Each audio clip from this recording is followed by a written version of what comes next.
Hi, good morning. This is Vinod Kumar Singh Bhadauria, Director, Pacific Institute of Hotel Management, Udaipur Rajasthan.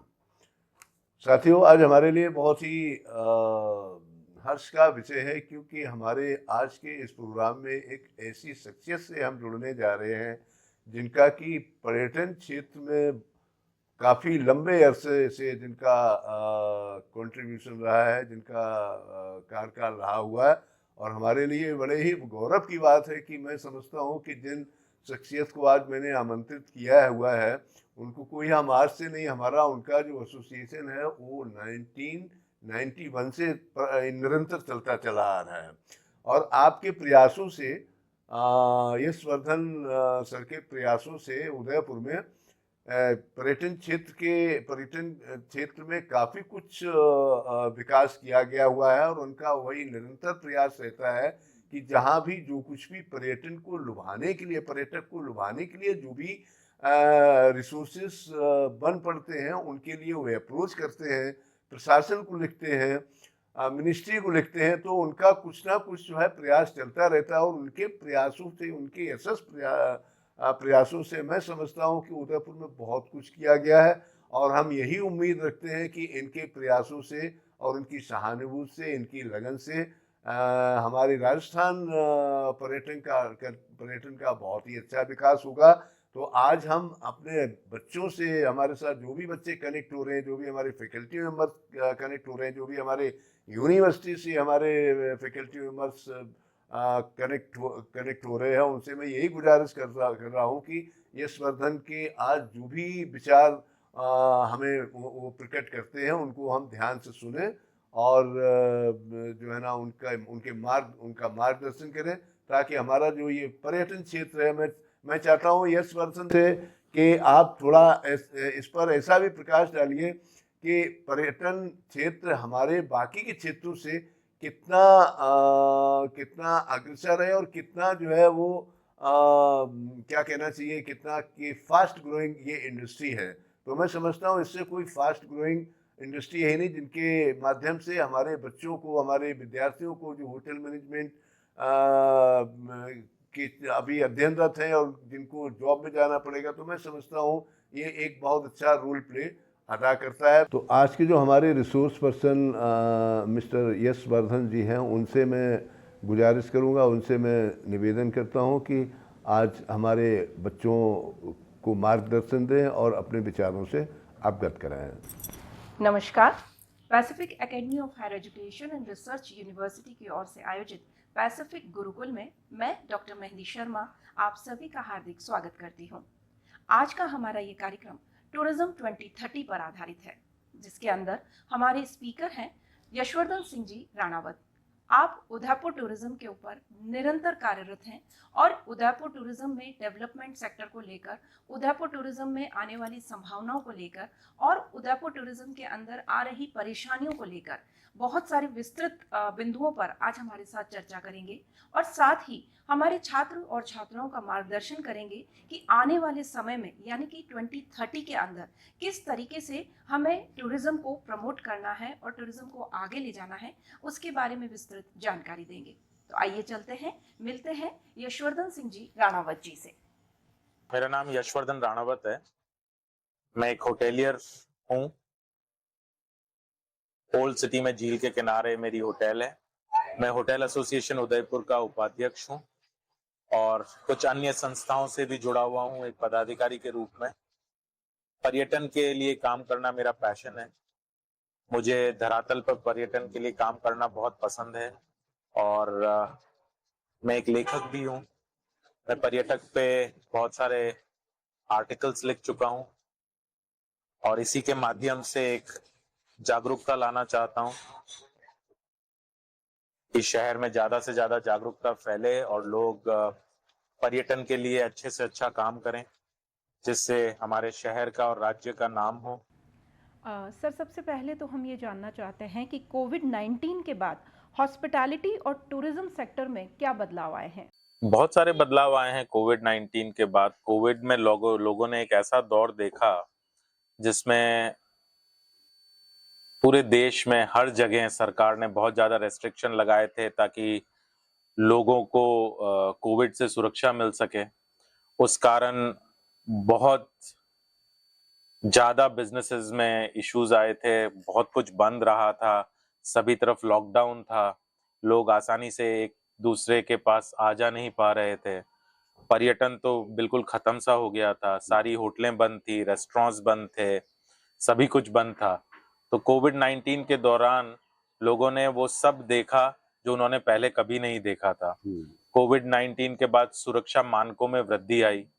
कोविड-19 में बहुत सारी नई policies आई जिनको लोगों ने बहुत देखा, सुंदर परखा। तरीके से एक्सेप्ट भी किया, देखा भी, और आगे चल के अपने अपने होटलों में, रेस्टोरेंट्स में, व्यवसायों में उन्हें स्थापित किया। जैसे कि पहले कभी आपने ये नहीं देखा होगा कि सैनिटाइजर्स का प्रयोग आम बात थी, लेकिन कोविड-19 ने इसको एक सुरक्षा मानक के रूप में लोगों को बताया। लोगों ने मास्क लगाने चालू किए जिससे कि एक दूसरे को वो कोविड की डिजीज नहीं दे दें। तो वो भी एक नवाचार था कोविड के दौरान। ऐसी काफी चीजें हुई। सर, हमारा दूसरा सवाल है, हॉस्पिटैलिटी और टूरिज्म सेक्टर को 2030 के अंदर आप किस तरीके से देखते हैं? 2030 तक तो बहुत सारे बदलाव आ जाएंगे। आप देखिए कि आमतौर पे अगर आप देखेंगे तो एआई का प्रचलन बहुत बढ़ गया है आजकल। वर्चुअल रियलिटी, ऑगमेंटेड रियलिटी, ये सब प्रचलन में आ जाएंगे और बहुत सारी चीजें इनके माध्यम से होना शुरू हो जाएगी। कैशलेस ट्रांजैक्शंस आपने देखे हैं जो कोविड में बढ़ गए थे, और अब कैशलेस ट्रांजैक्शंस ही ज्यादा होते हैं। अगर मैं आपसे पूछूं, किसी और से पूछूं, या मैं अपना भी इसमें उदाहरण लूं, तो हम लोग सब कैश लेके चलते ही नहीं। आपका सारा पेमेंट जीपे से वगैरह से, पेटीएम से इत्यादि से होता है। फिर मुझे ऐसा लगता है कि होटलों में जो रिसेप्शन पे आपका मल्टीपल स्टाफ रहता है उसमें कमी आ सकती है। काफी इस तरह के माध्यम शुरू हो सकते हैं जिसमें ऑटोमेशन पे चीजें आ जाएं। आप अपने रूम बॉयज और सफाई कर्मचारी तो रिप्लेस नहीं कर सकते हैं, लेकिन आप जरूर से अपने रिसेप्शन पे स्टाफ को कम कर सकते हैं। तो ये नई नई चीजें जब आएंगी तो इससे काफी बदलाव आने शुरू हो जाएंगे। एडवेंचर टूरिज्म बहुत ज्यादा बढ़ रहा है। एडवेंचर टूरिज्म आप देख रहे हैं, दुनिया स्पेस टूरिज्म की तरफ जा रही है। तो नए नए टूरिज्म के प्रकार आ रहे हैं। आपने देखा कि पिछले कुछ सालों में मेडिकल टूरिज्म बढ़ा। बहुत सारे विदेशी विदेश से हिंदुस्तान आने लगे कि इस पैसे में वो उपचार भी करा सकते हैं, घूम भी सकते हैं। जितने पैसे में विदेश में उपचार ही नहीं होता पूरा, उस पैसे में यहाँ पे घूम भी लेते हैं, उपचार भी करा लेते हैं। तो ये सब नई नई जो चीजें हैं, रूरल टूरिज्म में बहुत सारे नवाचार हो रहे हैं। सरकार प्रोत्साहन भी दे रही है। तो मुझे लगता है कि शांति की तरफ लोग ज्यादा बढ़ेंगे, जो कि कोविड ने शुरू किया था कि लोग नेचर की तरफ ज्यादा जाने लगे थे। तो मुझे ऐसा लगता है कि पर्यटन में लोग अब शांति को ज्यादा ढूंढेंगे। तो ये जो ओवर कमर्शियलाइजेशन हो रहा है ये गलत है। लोगों को कोशिश करनी चाहिए कि अपने शहर में शांति प्रिय वातावरण दें, जिससे ज्यादा से ज्यादा पर्यटक हमारे शहर, हमारे राज्य और हमारे देश की तरफ आकर्षित हो। अगर हम शांति नहीं दे पाए तो पर्यटकों का पलायन होना निश्चित है, खास तौर से विदेशी पर्यटकों का। और आप आमतौर पे सिर्फ वेडिंग टूरिज्म पे डिपेंड नहीं रह सकते। आपको लेजर टूरिज्म को माध्यम बनाना ही पड़ेगा, क्योंकि टूरिज्म का सबसे सुंदर जो अध्याय है वो लेजर टूरिज्म ही है। सर, हमारा तीसरा सवाल है, भारतीय पर्यटन में सरकार और जो बिजनेस एंटरप्रेन्योर हैं उनका क्या रोल रहता है? सरकार का रोल तो बहुत अहम है। सरकार नीतियां बनाती है। अगर कोई नीति पर्यटन के लिए सुंदर नीति है तो लोग उसमें जल्दी से जल्दी जुड़ते हैं, नए नए बिजनेस उसमें क्रिएट होते हैं, नए व्यवसायी आते हैं, बहुत सारा पैसा लगाते हैं। मैं आपको कुछ एग्जांपल देता हूँ। अभी सरकार ने राइजिंग राजस्थान किया था, उससे बहुत सारे व्यवसायी जुड़े थे। उन्होंने एमओयू सरकार के साथ साइन किए। सरकार अलग अलग नीतियां समय समय पे लाती रहती है, जिसमें रिबेट्स होती हैं, सब्सिडीज होती हैं, बहुत सारे मानकों पे छूट मिलती है, जिससे बहुत सारे पर्यटन व्यवसायी आकर्षित होते हैं और वो नई नई होटलें, रेस्टोरेंट्स, स्पास इत्यादि बनाने की कोशिश करते हैं, जिससे इंफ्रास्ट्रक्चर काफी बेहतर होता है, आधारभूत सुविधाओं में फायदा मिलता है।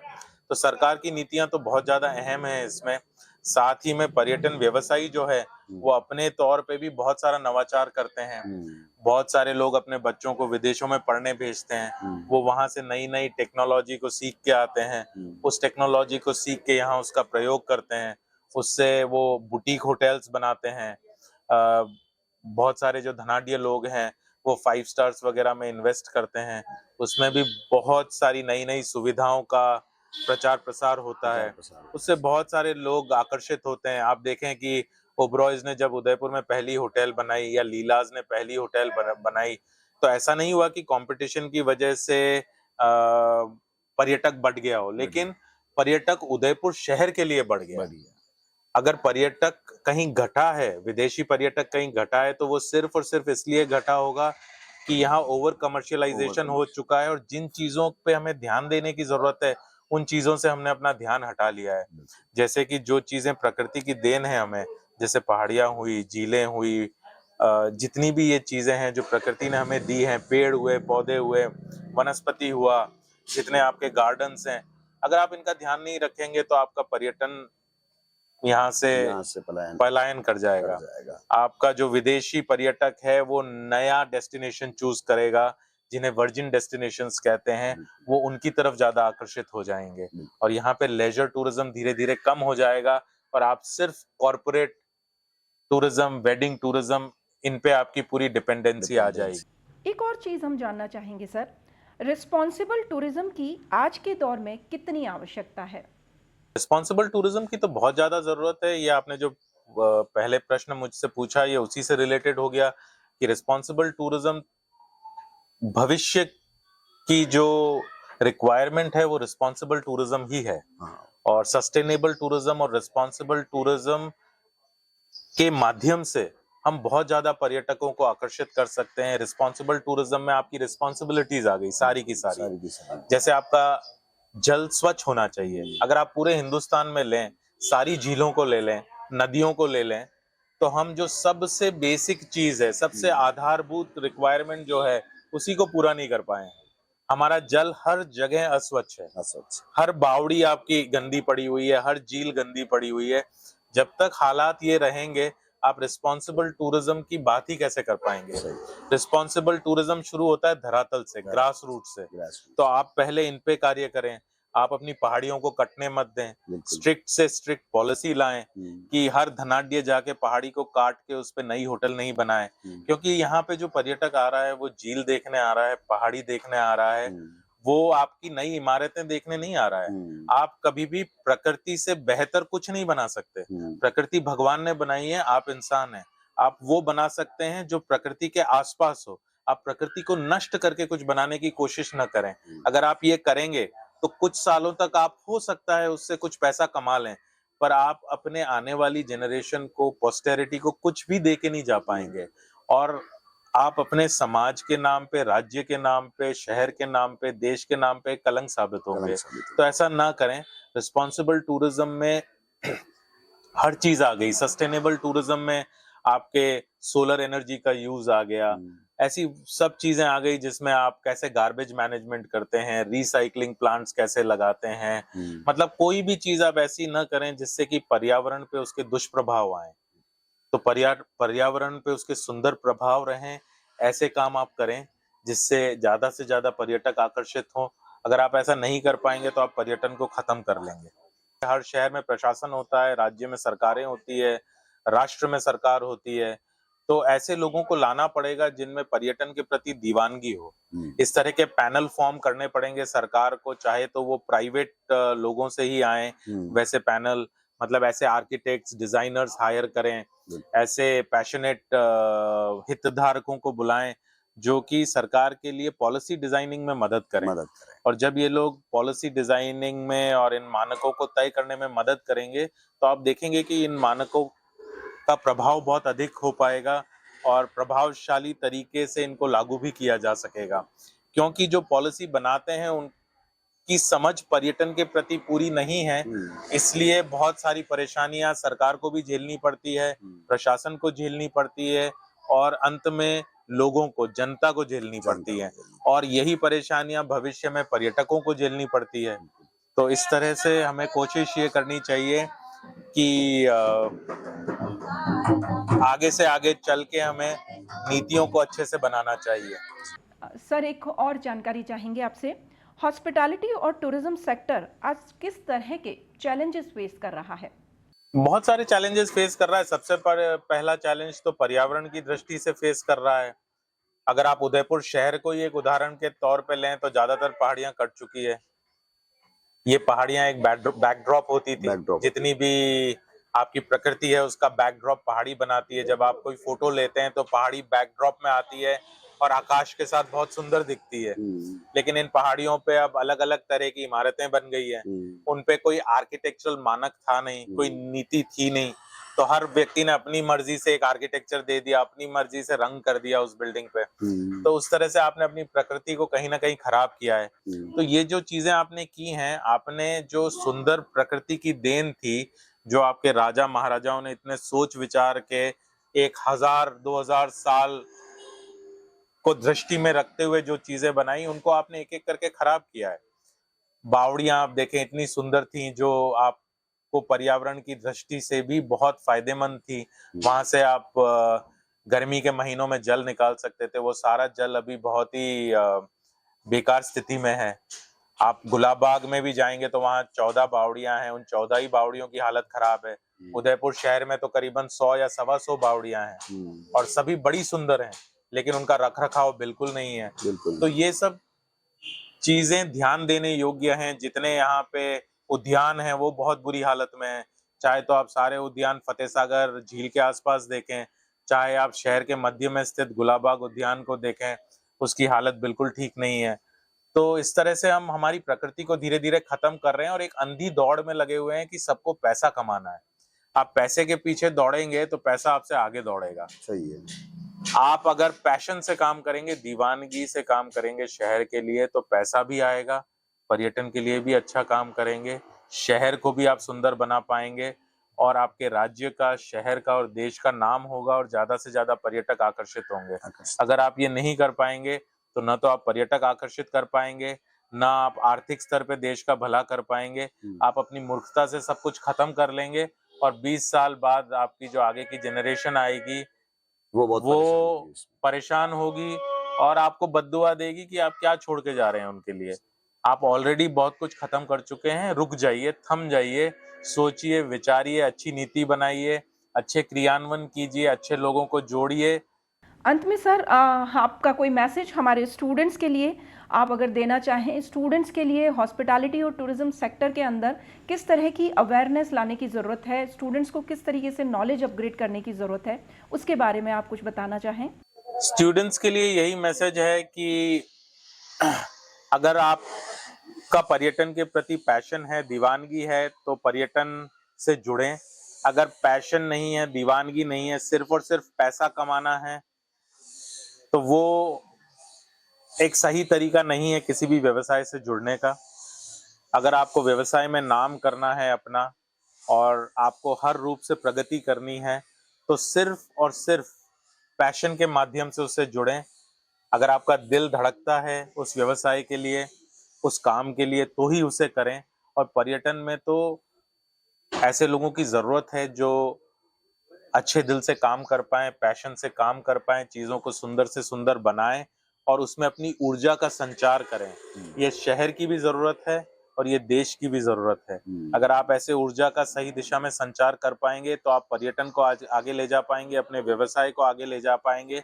लेकिन सिर्फ पैसे की अंधे दौड़ के लिए अगर आप पर्यटन में आना चाहेंगे तो आप पर्यटन को भी खत्म कर देंगे और हर वो अच्छी चीज जो शहर से जुड़ी हुई है उसको धीरे धीरे आप खत्म करने की ओर ले जाएंगे। जितने भी यंगस्टर्स हैं, जितने भी स्टूडेंट्स हैं, वो ये करें कि रोज कम से कम 20 मिनट सोशल मीडिया को दें जिसमें वो अवेयरनेस क्रिएट करें, जागरूकता क्रिएट करें और हर वो अच्छी बात करें जो वो अपने आसपास देखना चाहते हैं। ये भी अच्छा इससे शहर में ज्यादा से ज्यादा लोग जागरूक होंगे और ये सिर्फ इसी शहर की बात नहीं है, पूरे राज्य में हर शहर जागरूक होगा, पूरा देश जागरूक होगा और इसके व्यापक प्रभाव होंगे जिसको कि आप रिपल इफेक्ट कहते हैं। आप अच्छा कार्य करेंगे तो उसके रिपल इफेक्ट होंगे, और आप 20 मिनट ना दे सकते हैं तो 10 मिनट दे दें। ऐसे समय दें, पूरे दिन में 24 घंटे में 10 मिनट निकालना कोई बहुत बड़ी बात नहीं है।